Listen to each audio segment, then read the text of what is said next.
Here I brought you actually a selection of little puzzles. So these are kind of wooden puzzles that I've always been into since I was a little kid. This is actually something very strongly associated with my dad, and it teaches you about thinking about a puzzle, about perseverance. And I feel like a lot of the projects we have in the lab are like a puzzle that we want to solve.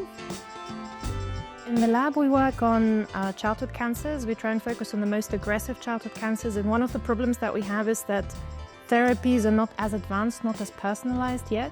So what we want to do ultimately is bring like a more personalized therapy to the most deadly childhood cancers.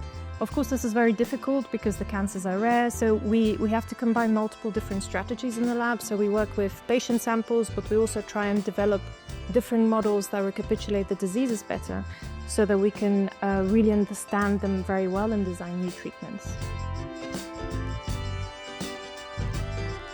So we are here at the IRB physically, but we maintain the affiliation with the San Joan de Déu Children's Hospital, which for us is great because we maintain the dialogue with the clinicians to just make sure that our research is really targeted and ultimately, hopefully, will help the patients.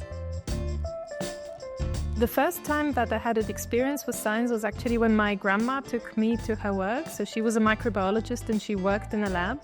So I remember this experience very vividly. I must have been about 5 years old.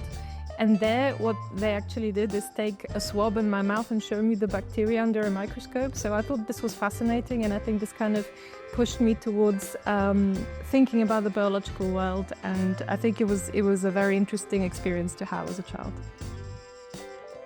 For me, the most rewarding part of being a scientist essentially is getting really to the bottom of the questions that we're truly passionate about, that we're really interested in, and solving that puzzle.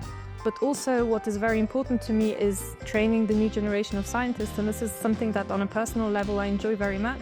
Seeing the progression of someone who comes into the lab, teaching them, and then by the end they leave the lab or finish their PhD, that they're really kind of an independent person who goes off into the world to research new questions.